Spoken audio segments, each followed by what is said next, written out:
not 12, and it's from the 2nd century AD, and the second relief has 20 persons in it. Then out of desperation, on an internet article called Mithra and the 12, she is now saying that, quote, the motif of the 12 disciples or followers in a Last Supper is recurrent in the pagan world, including with Mithraism, unquote. She doesn't elaborate on it or anything. She cites an Amazon link that's something called Jesus, A Kingdom Without Frontiers, The Last Supper, which is an animated children's VHS movie that has nothing to do with Mithra. So no, Mithra did not have 12 disciples, or a Last Supper with 12 disciples. Freaking Gandhi try to make excuses but have inadequate sources who make unsubstantiated claims and who speak of things outside of their field.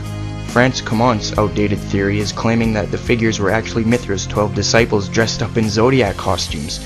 How they can make this connection is unknown, as no inscriptions accompany the original reliefs. There's just no evidence for those type of fringe claims.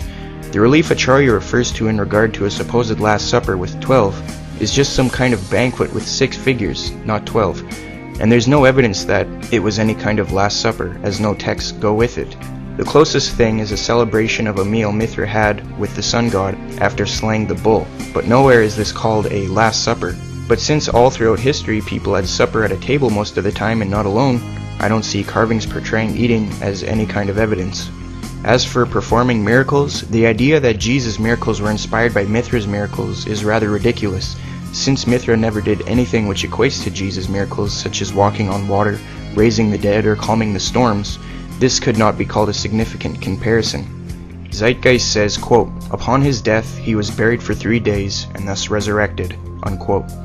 There's no mention of Mithra dying at all until the 4th century, and Richard Gordon says directly that there is, quote, no death of Mithras. That's just nonsense. The only reference I could find was every year during the winter solstice, he was supposedly reborn out of a rock. But this tale was added later, and doesn't involve a tomb or a resurrection, but a rebirth, and it's post-Christian. As Dr. Ronald Nash affirms, quote, no claim can be made that Mithras was a dying and rising god, unquote. As for the titles Zeitgeist claims, he was referred to as the Light and the Truth. In Kersey Graves' The World's 16 Crucified Saviors, Chapter 9, Titles and Saviors, he doesn't even mention Mithra as being called the Truth or Light.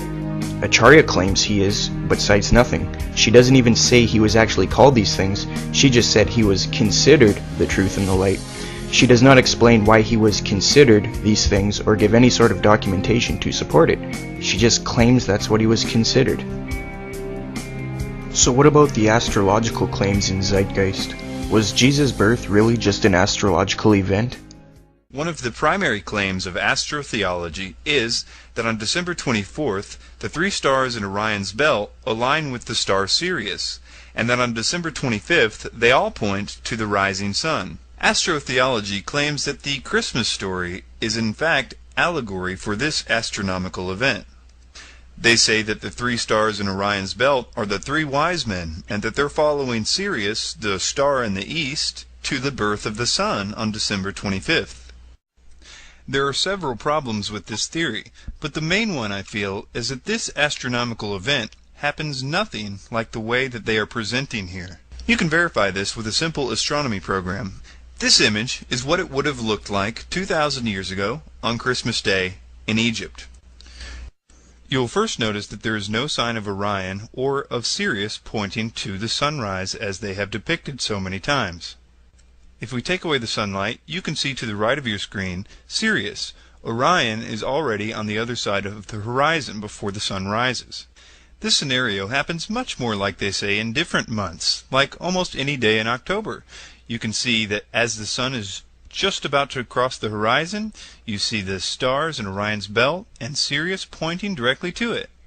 The same thing with almost any day in November. It looks much more like the 3 stars and Sirius are pointing to the rising sun. In fact, it's by December 25th that Orion is completely below the horizon before the sun rises.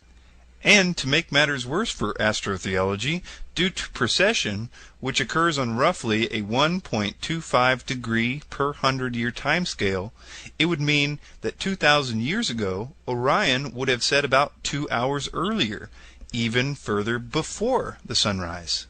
Some proponents of astrotheology claim that on December 24th, Sirius aligns with the 3 stars in Orion's belt.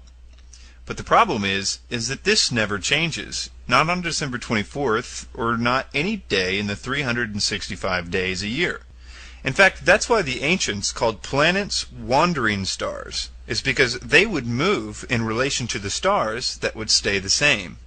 This idea that Sirius aligns with the three kings on December 24th just before the alignment with the sun on December 25th is misleading at best, especially considering what they're trying to prove to you.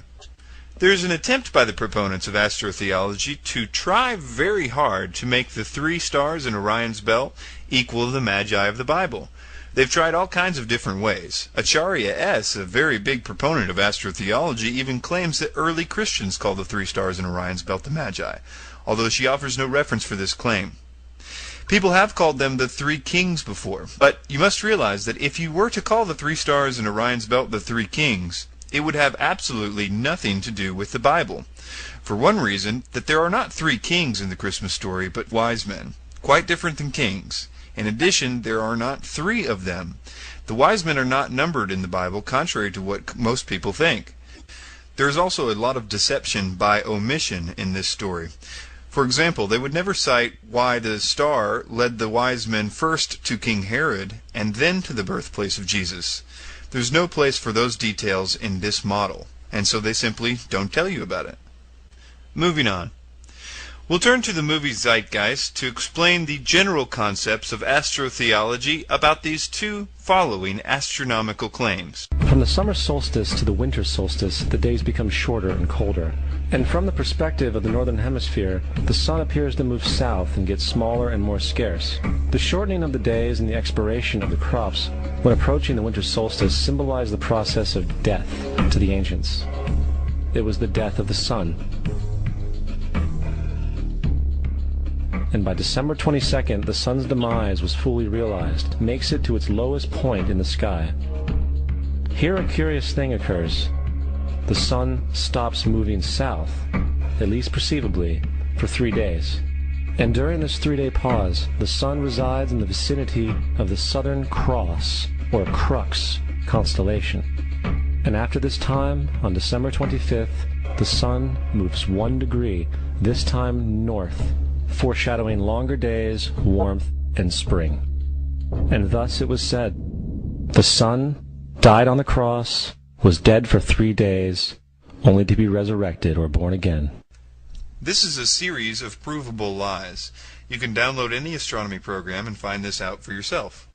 You can go back to 0 AD, or any time really, and find that when the sun rises, it is nowhere near the Southern Cross.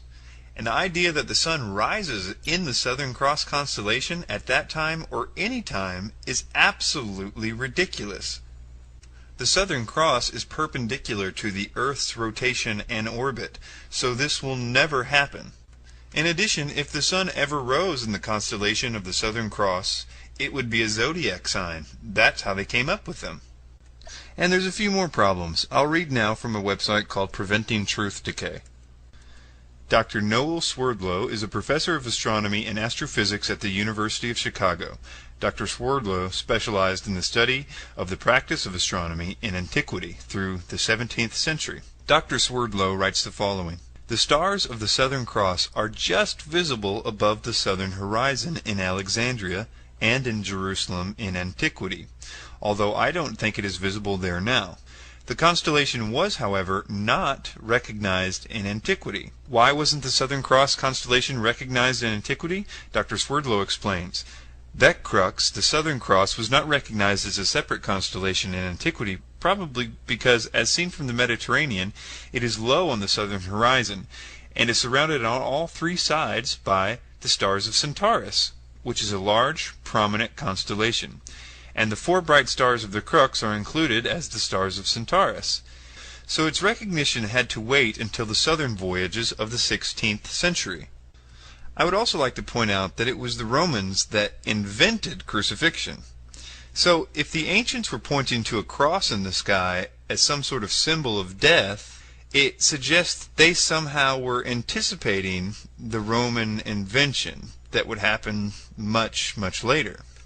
On the point of the sun staying almost fixed for 3 days, on the 22nd, 23rd, and 24th of December, I'll read from badastronomy.com. Although the sun does hang out to the south at winter solstice, it does not hang for just 3 days.